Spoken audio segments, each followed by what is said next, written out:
کہ جو لوگ مجھے جوائن کیا ہوا ہے، مجھے سنتے ہیں، مجھے دیکھتے ہیں، کہ ان کا تعلق یا تو عملیات سے ہوتا ہے یا روحانیت سے ہوتا ہے یا پھر کسی مسائل سے ہوتا ہے.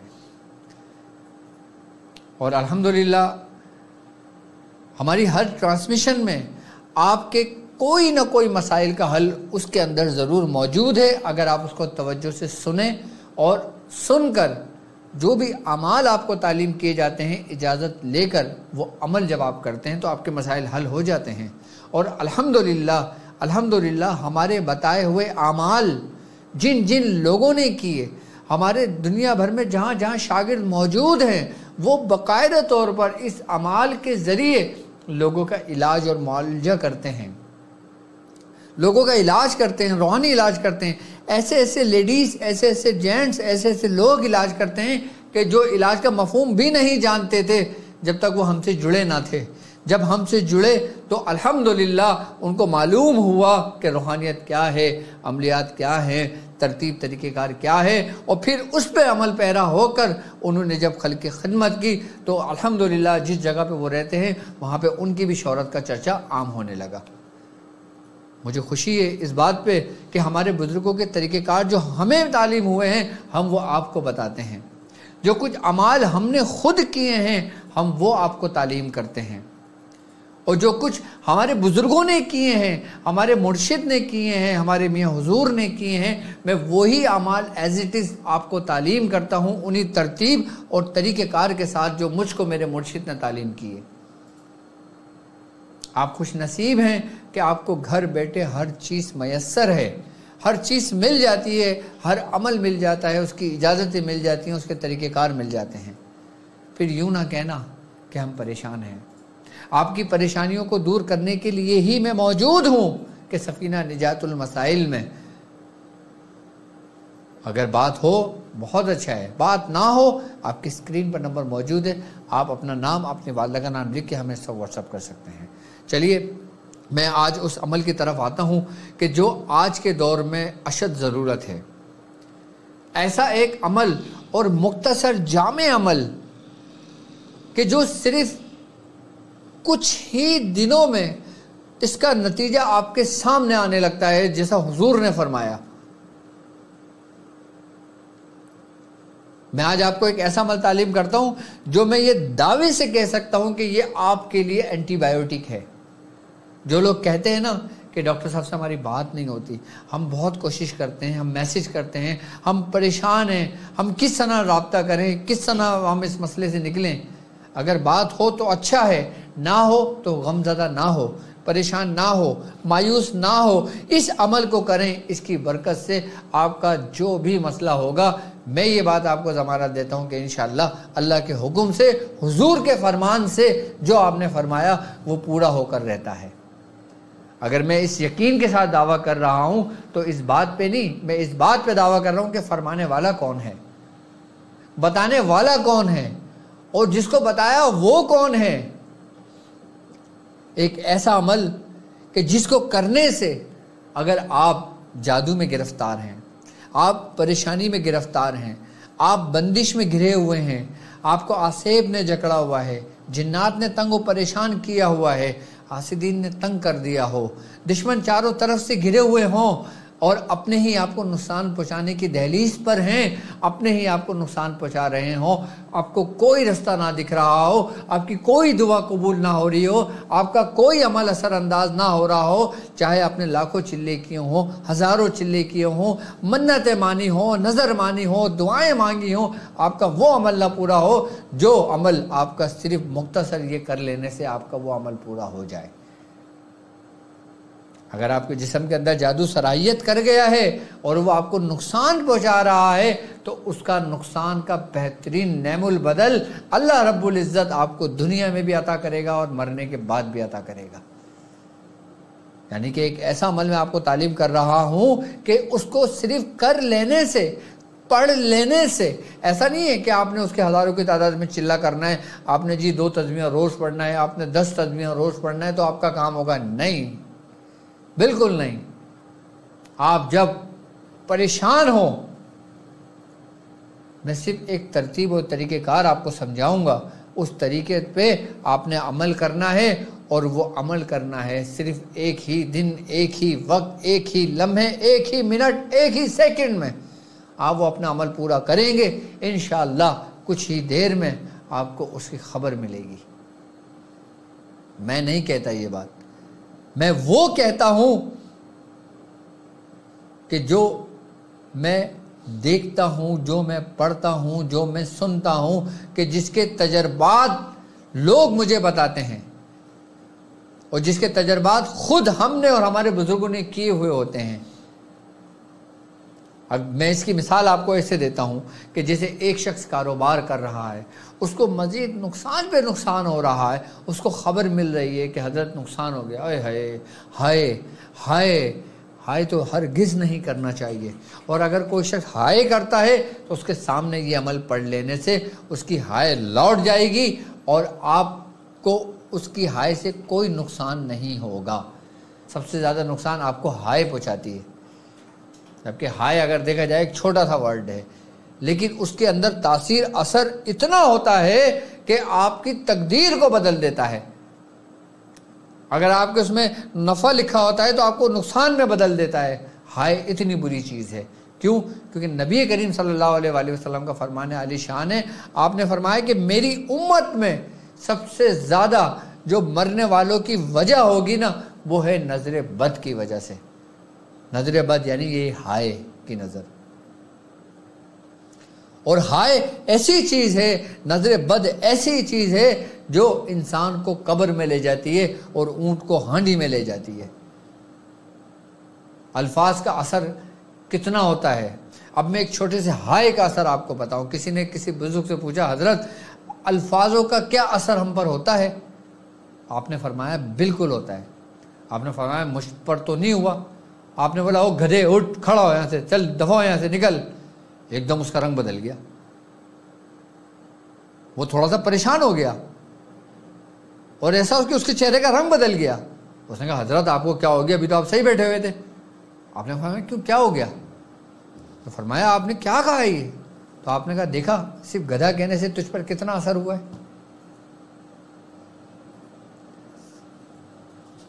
یعنی ہمارا جو لہجہ ہوتا ہے، ہمارا جو ایکسنٹ ہوتا ہے، ہمارا جو رویہ ہوتا ہے، ہمارا جو فعل بن جاتا ہے، پھر وہ نیگیٹو اور پازیٹیو دونوں چیز پر اثر رکھتا ہے۔ اسی لیے کہتے ہیں کہ جب تم محفل میں ہو تو اپنے الفاظ کی چناؤ کو بڑے احتیاط سے کیا کرو، کہ جب تم تنہا ہو تو اپنی حفاظت کرو، اور جب تم محفل میں ہو تو اپنی زبان کی حفاظت کرو، کیونکہ لفظ کے چناؤ ہی تمہیں دوست بنا دیتے ہیں، لفظ کے چناؤ ہی تمہیں دشمن بنا دیتے ہیں۔ تو یہ بتانے کا مقصد، مفہوم صرف اور صرف یہی ہے کہ ہم جو بھی ادا کرتے ہیں، ہم جیسے مثال کے طور پہ قرآن کی آیت پڑھتے ہیں، ہم بڑا اہتمام کر کے پڑھ سکتے ہیں، باوضو اگر پڑھتے ہیں اور اہتمام کے ساتھ جب پڑھتے ہیں تو اس کی تاثیر بدل جاتی ہے۔ جب ہم بے وضو پڑھتے ہیں تو اس کی تاثیر بدل جاتی ہے۔ ہم پریشانی کی حالت میں پڑھتے ہیں، اس کی تاثیر بدل جاتی ہے۔ ہم خوشی کی حالت میں پڑھتے ہیں، اس کی تاثیر بدل جاتی ہے۔ یعنی کہ کلام ایک ہے۔ اب مثال کے طور پہ قل هو اللہ احد ہے، اب یہ صورت ہم پریشانی کی حالت میں پڑھیں، اس کے اثرات ہم پر ویسے ہی مرتب ہوں گے جس حالت سے ہم گزر رہے ہیں۔ اور یہی سورہ اخلاص اگر ہم خوشی کی حالت میں پڑھتے ہیں تو اس کے اثرات اسی طریقے سے ہمارے جسم پہ مرتب ہوتے ہیں۔ تو اس کا مطلب کیا ہوا کہ کوئی بھی عبارت ہو، کوئی بھی لفظ ہو، کوئی بھی عمل ہو، اس کو مکمل کرنے کے لیے، اس سے استفادہ حاصل کرنے کے لیے، اس سے برکتیں سمیٹنے کے لیے ہمیں خود کو مخلص ہونا ضروری ہے۔ یعنی کہ اپنے آپ کو بہتر کرنا، اپنی اصلاح کرنا اور نیک اعمال کرنا، یہ ہمارے لیے ضروری ہے۔ اب میں عمل بتاتا ہوں، 10 لوگ کرتے ہیں، 5 کو فائدہ ہوتا ہے، 5 کو نہیں ہوتا، 3 کو فائدہ ہوتا ہے، 7 کو نہیں ہوتا، 9 کو فائدہ ہوتا ہے، 1 کو نہیں ہوتا۔ کیوں نہیں ہوتا؟ اس چیز پہ غور و فکر بھی کرنا ہے، اور پھر جب حضور کا بتایا ہوا عمل کرو گے تو آپ کی تقدیریں بدل جائیں گی۔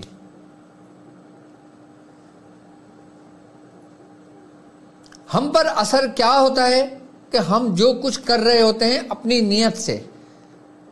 دیکھو ہر عمل کا دار و مدار آپ کی نیتوں پر ہے۔ اب مثال کے طور پہ آپ فجر کی نماز کی نیت کرتے ہو نا، اور پھر نیت کرنے کے بعد نماز پڑھتے ہو اور سلام پھیر لیتے ہو، آپ کی نماز ہو جاتی ہے۔ لیکن آپ فجر کی نماز میں ظہر کی نیت نہیں کرتے، کیوں؟ آپ کی نماز ہی نہیں ہوگی۔ نیت کا کتنا عمل دخل ہے؟ یعنی کہ انسان جیسی نیت کرتا ہے اس کے اندر ویسے ہی اعمال ہونے شروع ہو جاتے ہیں۔ اب میں اس کی مثال ایسے دیتا ہوں آپ کو، جیسے نبی کریم صلی اللہ علیہ وآلہ وسلم کا فرمان ہے، حدیث قدسی ہے کہ اللہ تبارک تعالیٰ فرماتا ہے کہ میں تمہارے گمان کے مطابق ہوں، کہ تم مجھ سے جیسا گمان کرتے ہو، جیسا گمان کرو گے، میں اس کو ویسا ہی پورا کرنے کے لیے تمہارے قریب آ جاتا ہوں۔ اب اس کا ایک تجربہ کر کے دیکھنا، میں آپ کو ایک تجربہ بھی بتا دیتا ہوں کہ ہمارے لفظوں کی اثر کتنا ہوتا ہے۔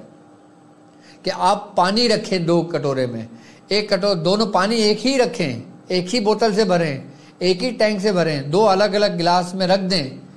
آپ ایک گلاس میں پانی سے کہیں کہ یار اس سے مجھے نا پیٹ میں درد ہو جائے گا، اس سے میرے ساتھ یہ ہو جائے گا، یہ پانی مجھے نقصان دے گا، آئی بس سمجھ، اگر یہ میں نے پانی پی لے تو ہو سکتا ہے مجھے الٹی ہو جائے۔ آپ اس پانی کے سامنے کہہ کر یہ الفاظ دہرائیں اور 3 دفعہ دہرائیں، آپ یقین جانیں وہ پانی آپ کو نقصان دینے شروع کر دے گا۔ آپ اسی پانی جو 2 رکھیں آپ نے، آپ اس سے کہو کہ پانی رحمت ہے، پانی برکت ہے، پانی شفا ہے، پانی میرے رب کا امر ہے، اور میں اس کو پانی کو پیوں گا میرے اندر کی بیماریاں ختم ہوں گی، میں یہ پانی پیوں گا مجھے سکون ملے گا، میں یہ پانی پیوں گا میری پیاس بجھے گی، میں یہ پانی پیوں گا میرے پیٹ کا درد ٹھیک ہو جائے گا، میں یہ پانی پیوں گا مجھے بخار اتر جائے گا، میں یہ پانی پیوں گا مجھ پر جادو ختم ہو جائے گا، میں یہ پانی پیوں گا میرے اندر سے آسیب ختم ہو جائے گا، میں یہ پانی سے وضو کروں گا میرے پر نظر بد اتر جائے گی، ہٹ جائے گی۔ اور یقین جانیے کہ وہ کچھ ہوگا جو آپ نیت کر کے اس پانی کو استعمال کر رہے ہوں گے۔ جبکہ اس پہ ریسرچ بھی ہے، جاپان کے ایک بڑے سائنٹسٹ انہوں نے اس چیز پہ ریسرچ پیش کی ہے باقاعدہ طور پر، پانی کے اوپر، ایک ہی دریا کا پانی کو انہوں نے اس طریقے سے کہا، اور اس پانی کی تاثیریں بدل گئیں۔ اور جب اس پانی پہ ریسرچ خودبین کے ذریعے کیا گیا تو اس کے جو مالیکیول جو تھے اس کے اندر اس کے ہر چیز کی کیفیت بدل گئی، اس کے حلیے بدل گئے۔ تو کتنا اثر ہوتا ہے ہماری زبان سے کہے ہوئے لفظوں کا، ہمارے پڑھے ہوئے اعمال کا۔ اسی لیے میں آپ سے یہ بات کہتا ہوں کہ کوئی بھی عمل کرو نا پختہ یقین کے ساتھ کرو کہ بھائی حضور نے فرمایا ہوگا، یہ نہیں کہ پتہ نہیں ہوگا نہیں ہوگا۔ پہلے اپنے اندر اس یقین کی انتہا کو پہنچ جاؤ، پھر لفظ اللہ بھی کہو گے تو وہ عرش پہ سنا جائے گا، اس کی تاثیر وہاں پر ہوگی، پڑھو گے زبان سے اثر وہاں ہوگا، حرکت یہاں کرو گے صلہ عرش عظیم سے ملے گا تمہیں۔ اب تم دیکھو کہ ہمارا رب ہم پہ کتنا مہربان ہے، کتنا رؤوف الرحیم ہے کہ تم روئے زمین پر ایک عمل کرتے ہو، تمہیں اجر تمہیں دنیا میں بھی دیتا ہے اور مرنے کے بعد بھی دیتا ہے اور جنت میں بھی دیتا ہے۔ ہوگا، کوئی چلہ نہیں ہے، کوئی 40 دن نہیں ہے، کوئی 50 دن نہیں ہے، کوئی 60 دن نہیں ہے، کوئی 100 دن نہیں ہے، اپنی زندگی کا معمول بنا لو۔ ہمارے آدھے مسائل یعنی کہ 50% مسائل ہمارے خالی اس عمل سے دور ہو جائیں گے۔ اس کو عمل مجیب الدعوات بھی کہا جاتا ہے، یعنی ایک ایسی دعا، ایک ایسا عمل جو آپ کو صاحب دعوات بنا دے،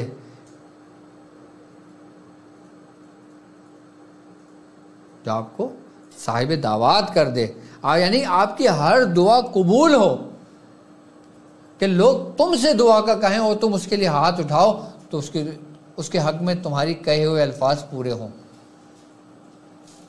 آج کا عمل کسی ہیرے الماس سے کم نہیں ہے، آج کا عمل وہ پارس ہے کہ جو لوگوں کو سونے کا بنا دے۔ دیکھو سرکار دو عالم صلی اللہ علیہ وآلہ وسلم کا فرمان ہے کیا کہ تمہاری وہ دعا جلد قبول ہوتی ہے جو تم اپنے بھائی کے لیے کرتے ہو اس کی غیر موجودگی میں۔ یعنی کہ اب میرا بھائی میرے گھر پہ، میں یہاں بیٹھا ہوں، خانہ کعبہ میں ہوں، میں خانہ کعبہ کو دیکھ رہا ہوں، میں دعا کر رہا ہوں اللہ میرے بھائی کو بخش دے، اے اللہ میرے بھائی کو ہدایت دے، اے اللہ میرے بھائی کے رشتے میں برکت عطا فرما، اے اللہ میری بہن کے رشتے میں برکت عطا فرما، اے اللہ میرے فلاں کے برکت عطا فرما، فلاں کو عزت دے، فلاں کو نواز دے، فلاں کو دے. وہ دعا تمہاری جلد قبول ہوتی ہے اور رد ہرگز نہیں ہوتی جو تم اپنے بھائی کے لیے اس کی غیر موجودگی میں کرتے ہو. ایک دعا وہ ہوتی ہے جو ہم ایک نارمل حالت میں کرتے ہیں، ایک دعا وہ ہوتی ہے کہ جب ہم ہاسپٹل جاتے ہیں نا کسی کو لے کے تو ہماری کیفیت ہی بدلی ہوئی ہوتی ہے. پھر ہم وہاں ہاسپٹل کے بعد جا کے پوچھتے ہیں یار یہ مسجد کہاں بنی ہوئی ہے، پھر وہ بتاتے ہیں کہ بیک سائڈ میں مسجد بنی ہوئی ہے. پھر جب وہاں مسجد میں جا کے آپ نفل پڑھ رہے ہوتے ہیں نا، آپ کی جو کیفیت ہوتی ہے، کوئی آپ کا پیارا اگر داخل ہو، جب آپ قرآن شریف اٹھا کے پڑھ رہے ہوتے ہیں، جب آپ دعا کر رہے ہوتے ہیں، وہ دعا کا اثر چاہیے عام روٹین میں.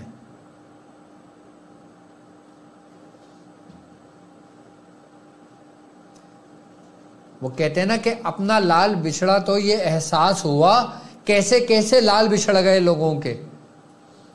یعنی کہ جب ہم پہ جب مصیبت آتی ہے نا، جب ہم پہ کوئی پریشانی آتی ہے، جب ہماری جو کیفیت بنتی ہے اس کیفیت کے لیے دعا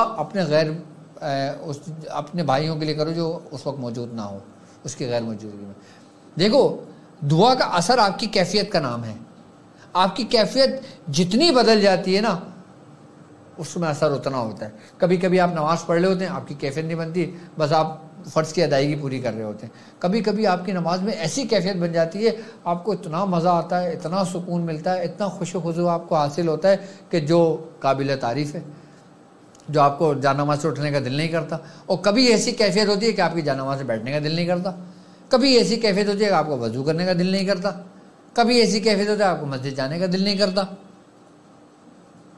لیکن آپ جاتے ہو کیا ہے؟ ادائیگی کے لیے.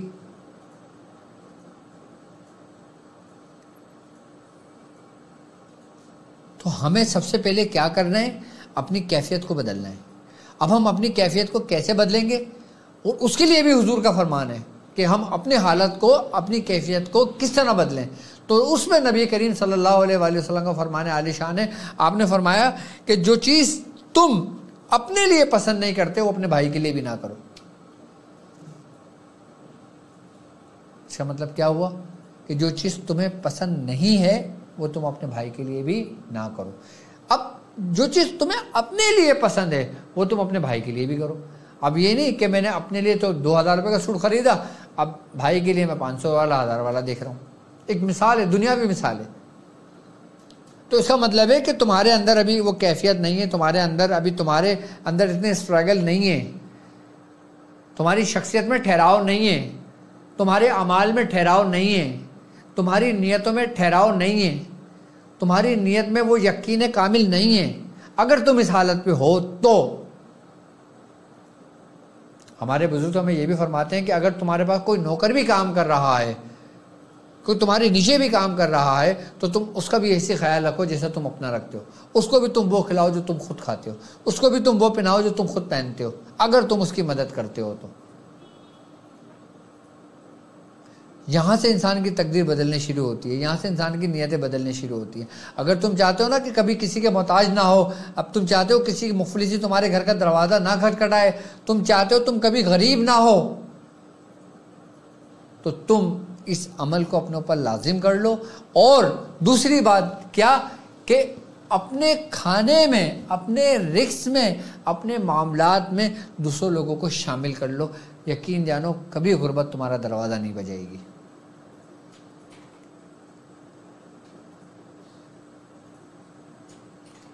اور جو لوگ ایسے عمال کرتے ہیں ان کے ہر عمل مقبول بارگاہ ہوتے ہیں.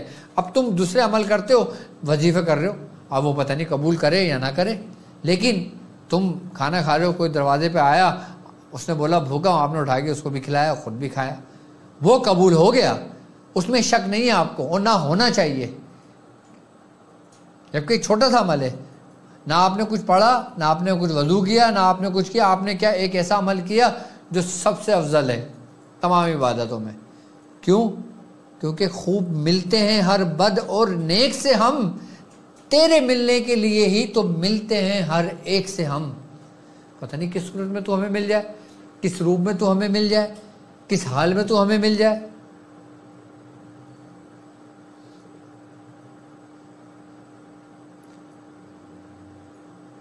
لیکن ہماری بدقسمتی یہ ہے کہ ہم رب کو ڈھونڈتے ہیں کہاں؟ کبھی ہم مسجد میں ڈھونڈ رہے ہیں، کبھی ہم کہیں جا کے ڈھونڈ رہے ہیں، کبھی کہیں جا کے ڈھونڈ رہے ہیں، کبھی کہیں جا کے ڈھونڈ رہے ہیں، جبکہ وہ اس کی صفات بکھری ہوئی ہیں، پھیلی ہوئی ہیں، ہر انسان میں موجود ہیں. ہم اس سے غافل ہیں.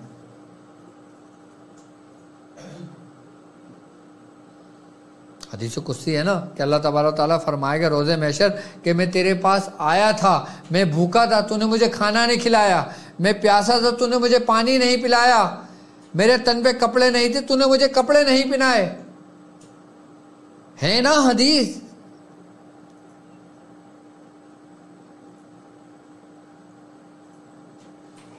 اور ایک جگہ پہ فرماتا ہے کہ تو میری طرف بڑھ کر دیکھ، تو ایک قدم بڑھائے گا میں تیری جانب 9 قدم بڑھاؤں گا، میں تیرا ہاتھ بن جاؤں گا، میں تیرا پیر بن جاؤں گا، میں تیری آنکھیں بن جاؤں گا، میں تیرے کان بن جاؤں گا، میں تیری زبان بن جاؤں گا.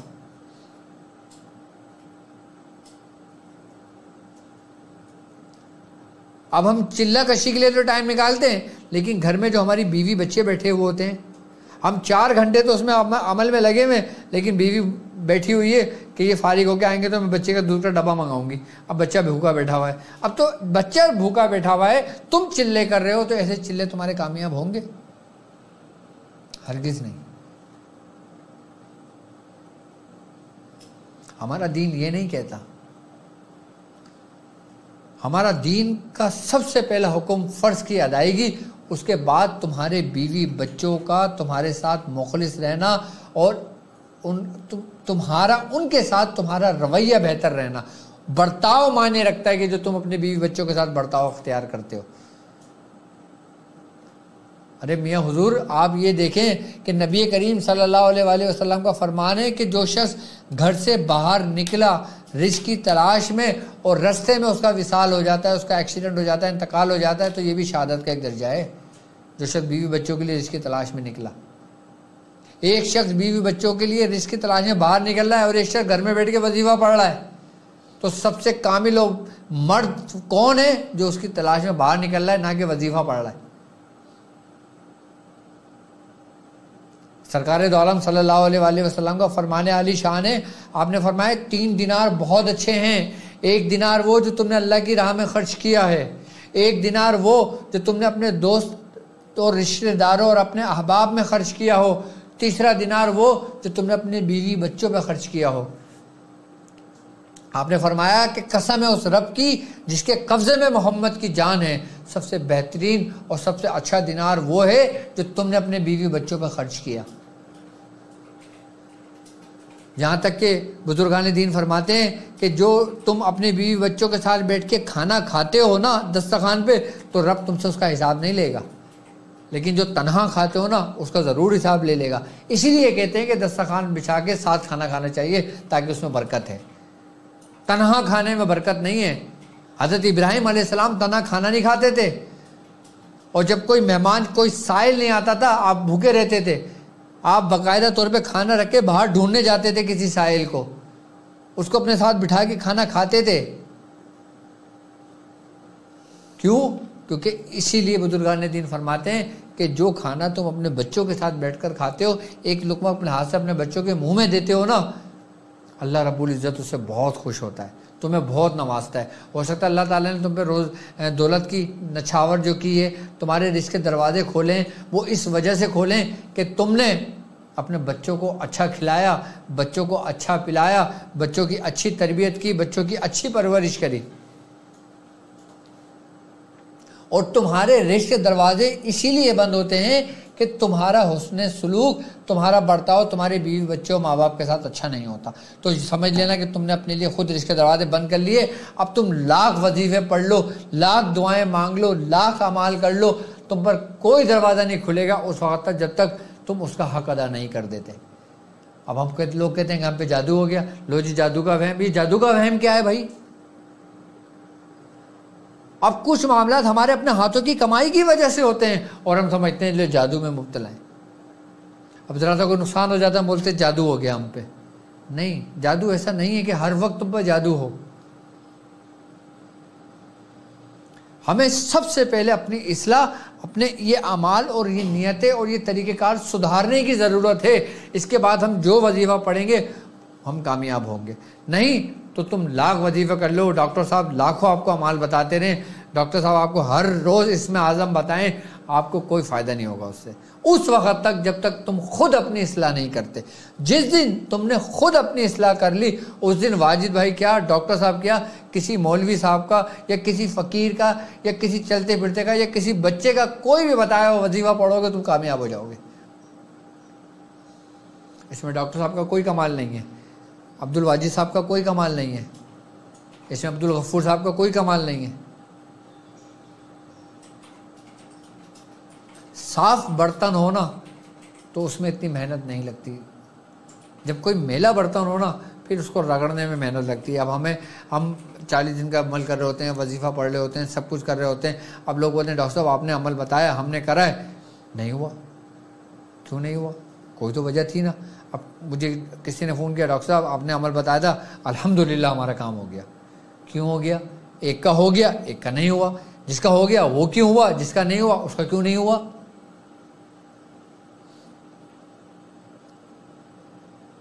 اب بعض جگہوں پر ایسے مقامات پہ انسان پہنچ جاتا ہے کہ مثال کے طور پہ ایک میرا مرید ہے، میرا شاگرد تھا، وہ علاج کرتا ہے، وہ دھڑا دھڑ وہ جادو کو اتار کر رہا ہے. میں نے بولا بھائی تو کیا کر کے آ رہا ہے؟ کہہ رہا حضرت اس کے اوپر جب میں چیک کرتا ہوں جادو آتا ہے، میں اتار کرتا ہوں وہ آرام آتا ہے، بعد میں دوبارہ ہو جاتا ہے. میں نے کہا اچھا اب ایک کام کر اس کو اس طریقے سے چیک کر. جب اس نے اس کو اس طریقے سے چیک کیا تو کیا آیا کہ اس کے اپنے ہاتھوں کی کمائی کی وجہ سے وہ آزمائشی میں مبتلا تھا. یعنی کہ اس سے ایسی غلطی سرزد ہو رہی تھی کہ جس کی وجہ سے وہ اس میں آزمائشی مستقل تھا. تو پھر جب اس کو بتایا کہ بھائی تو یہ کام چھوڑ دے، جب اس نے وہ کام ترک کیا اس کے راستے بننے شروع ہو گئے، پھر اتارے کی ضرورت ہی نہیں پڑی. اب یہاں تو ہر عامل، ہر مولوی، ہر مفتی، ہر شخص بڑے بڑے دعوے ہیں جی. اگر وہ 10 لوگوں کے پاس جائیں تو 10 کو جادو ہو. اب بھائی جادو ایسا تھوڑی ہے کہ اگر میرے پاس 50 مریض فون کرتے ہیں تو 50 کو میں بولوں ہاں بھائی جادو ہے، ہاں بھائی جادو ہے، ہاں بھائی جادو ہے. مجھے اپنے رب کو جواب نہیں دینا کیا؟ چیک کرو، تصدیق کرو، اس کے بعد اس کو بتا دو. میں نے آسان طریقہ کار بتائے میں. اگر آپ کے پاس مریض زیادہ ہیں، رش ہے، آپ ایسے انگلی سے ناپیں بالش سے اور دیکھ لیں، آپ کو پتہ لگ جائے گا کیا معاملہ ہے. سر بہت طریقہ کار میں نے آپ لوگوں کو سمجھائے ہوئے ہیں، آپ سمجھو تو صحیح، اس رستے پہ تو چلو، دیکھو تو صحیح اصل کیا ہے. اب ایک پیشنٹ آج ہی کی بات میں بتاؤں، آج ہی کی بات، ابھی میں کلینک سے اٹھ کے آ رہا ہوں، میں شام کے کلینک سے. اب میرے پاس ایک پیشنٹ آیا، مجھ سے کہنے لگا میرے ساتھ جیسے معاملات ہیں. میں نے کہا ٹھیک ہے. میں نے کہا اچھا میں تمہیں بتا دیتا ہوں پڑھنے کے لیے. کہہ رہے پڑھنے کو نہیں بتانا، مجھ سے پڑھا نہیں جائے گا. میں نے کیوں نہیں پڑھا جائے گا بھائی؟ کہہ رہے نہیں. میں نے کہا اچھا نماز پڑھ دو. کہہ رہا نماز بھی نہیں پڑھتا، میں نماز بھی نہیں پڑھنے دیتے. اب پھر کیا علاج کرو گے ایسے شخص کا آپ؟ دیکھو جو شخص ہماری یاد سے تغافل برتتا ہے، اللہ تبارک تعالیٰ فرماتا ہے کہ جو شخص ہماری یاد سے تغافل برتتا ہے ہم اس پر ایک شیطان مسلط کر دیتے ہیں، اور وہ شیطان اس کے ساتھ ساتھ رہتا ہے. اور جب اس کا وقت اجل آتا ہے تو وہ ہماری طرف آتا ہے. تو جب وہ اپنا نامہ اعمال دیکھتا ہے اور پھر وہ اپنے اس ساتھی کی طرف دیکھتا ہے، اس کو کہتا ہے کہ تو میرا بدترین دشمن نکلا، کاش تیرا اور میرا فاصلہ مشرق اور مغرب کا ہوتا.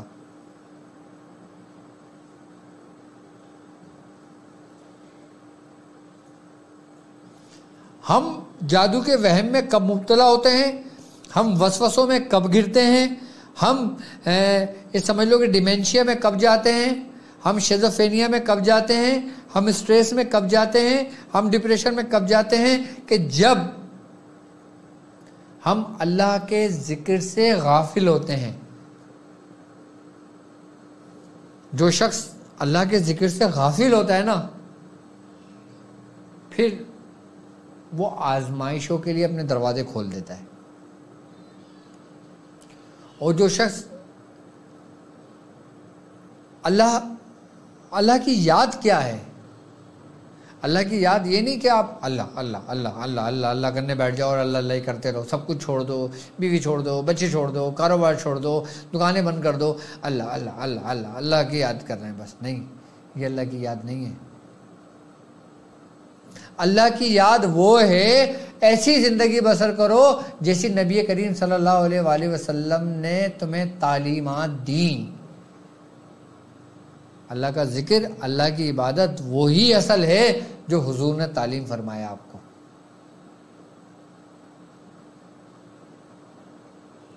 یعنی قُلْ إِن كُنتُمْ تُحِبُّونَ اللَّهَ فَاتَّبِعُونِي يُحْبِبْكُمُ اللَّهُ. ہمیں اپنی اصلاح کی ضرورت ہے بھائی. اس کے بعد ہمارا ہر عمل اس میں اعظم ہے، ہمارا ہر عمل قابل قبول ہے. پہلے ہمیں اپنی اصلاح کی ضرورت ہے، اس کے بعد پھر ہم جو بھی عمل کریں گے فائدے مند ہے. پھر ہمارے اوپر سے جادو بھی اتر جائے گا، پھر ہمارے اوپر سے خبیث اثرات بھی اتر جائیں گے، آسیب بھی اتر جائے گا، نظر بد بھی ختم ہو جائے گی، ہم بالکل فریش ہو جائیں گے. ہمارے یہاں خرافات کب پیدا ہونے شروع ہوتی ہے کہ جب ہم دین سے دور ہوتے ہیں. ہمارے یہاں گڑبڑ کب شروع ہوتی ہے کہ جب ہم اپنے رب کی یاد سے غافل ہو جاتے ہیں. ہم پر مصیبتوں کے پہاڑ کب ٹوٹتے ہیں کہ جب ہم حضور پر درود نہیں بھیجتے. جب ہم حضور پہ درود نہیں بھیجتے، جب ہم اللہ کا ذکر نہیں کرتے، جب ہم دین سے دور ہوتے ہیں، تو یقیناً اس کے اپوزٹ پھر ہم شیطان کے قریب ہو جاتے ہیں. پھر وہ ہمارے لیے برائیاں آسان کر دیتا ہے، پھر وہ ہم برائیوں کے راستے پہ نکل جاتے ہیں.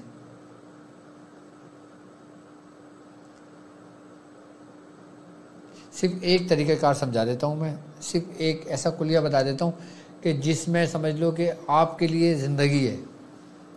نبی کریم صلی اللہ علیہ وآلہ وسلم کا فرمان عالی شان ہے کہ جب تم حیا نہ کرو پھر تمہیں جو دل آئے وہ کرو. یعنی آپ نے فرمایا کہ اپنے اندر سے حیا کو ختم نہ کرنا. جس دن تمہارے اندر سے حیا ختم ہوئی اس دن سمجھ لو کہ تم برباد ہو گئے، نیست و نابود ہو گئے. جب تم حیا نہ کرو، یعنی کہ جب تم حیا تمہارے اندر سے نکل جائے پھر تم سب کچھ کر سکتے ہو. پھر تم زنا بھی کر سکتے ہو، پھر تم چوری بھی کر سکتے ہو، پھر تم ڈکیتی بھی کر سکتے ہو، پھر تم ہر برے کام کر سکتے ہو، تم شراب بھی پی سکتے ہو، تم سب کچھ کر سکتے ہو اگر تمہارے اندر سے حیا نکل گئی. اور دیکھو آج کا جو اس پرفتن دور کا جو فتنہ ہے سب سے زیادہ کس چیز پہ کام کر رہا ہے کہ مسلمانوں کی غیرت اور مسلمانوں کے اندر سے حیا ختم کر رہے ہیں. وہ ہم سے نہیں کہہ رہے کہ تم کرو، وہ انہوں نے ہمیں ایسے کاموں میں لگا دیا کہ ہمارے اندر سے آٹومیٹک ختم ہوتی چلی جا رہی ہے.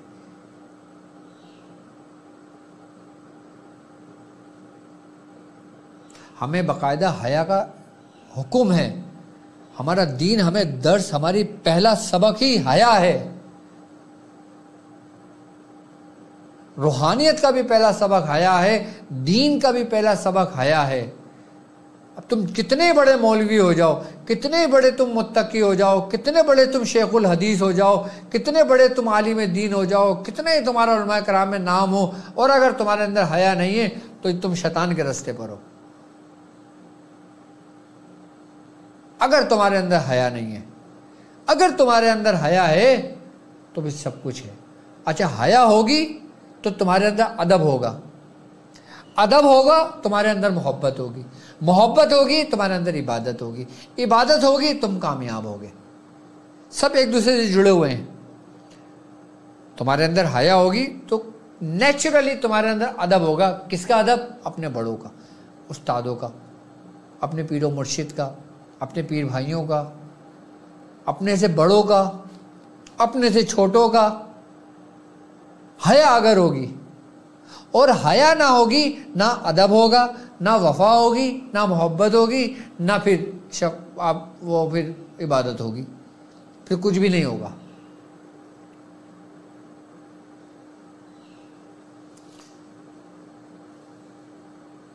مجھ سے جتنا ممکن ہوتا ہے نا میں آپ لوگوں کو سمجھانے کی کوشش کرتا ہوں، اور میرے طریقہ یہی ہوتا ہے کہ میں سب سے آسان طریقوں میں، آسان لفظوں میں آپ کو سمجھاؤں، تاکہ میری بات آپ لوگوں کے دلوں میں اتر جائے۔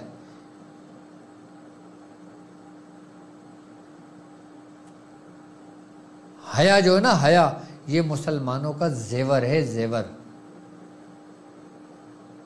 حیا مسلمانوں کی شان ہے، شان۔ اور سب سے پہلے کفار نے ہمارے اندر اسی چیز پہ وار کیا ہے، فحاشی پھیلا کر، دوسرے نیٹ ورک کے ذریعے، دوسرے سوشل میڈیا کے ذریعے۔ آپ دیکھیں، اس بات کو آپ ایکسیپٹ کریں گے، قبول کریں گے اس بات کو کہ آپ آج سے 30 سال پیچھے چلے جائیں، آپ اپنے بڑوں کے ساتھ بیٹھ کے کوئی ڈرامہ بھی نہیں دیکھتے تھے، ایسا ہی ہے نا؟ آج گھروں کے اندر ٹک ٹاک بن رہے ہوتے ہیں فیملیوں کے ساتھ، پوری وہ ہو رہا ہوتا ہے، کیا کہلاتا ہے وہ جو ڈیلی روٹین کرتے ہیں، کیا کہتے ہیں اس کو؟ ڈیلی ولاگنگ ہوتی ہے اپنے بیوی بچوں کے ساتھ، اپنے فیملیوں کے ساتھ۔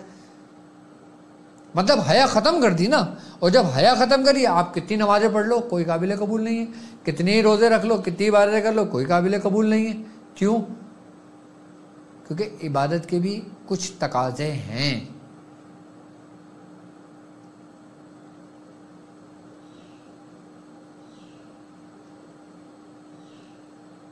ایسے ہی ہیں کہ جیسے نماز سے پہلے وضو کرتے ہو آپ، کیوں کرتے ہو؟ کیونکہ ہمیں حکم ہے کہ نماز کی ادائیگی سے پہلے وضو ہم پر فرض ہے، پہلے ہم وضو کریں گے، اس کے بعد نماز پڑھیں گے۔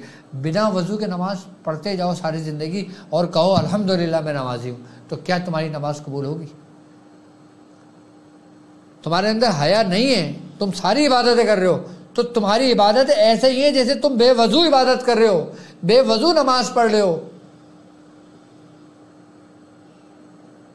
حیا تمہارا وضو ہے، تمہارے باطن کا وضو ہے، تمہارے وجود کا وضو ہے، تمہارے ظاہر کا وضو ہے، تمہاری آنکھوں کا ہے، تمہارے آنکھوں کا نور حیا ہے، تمہارے چہرے کا نور حیا ہے۔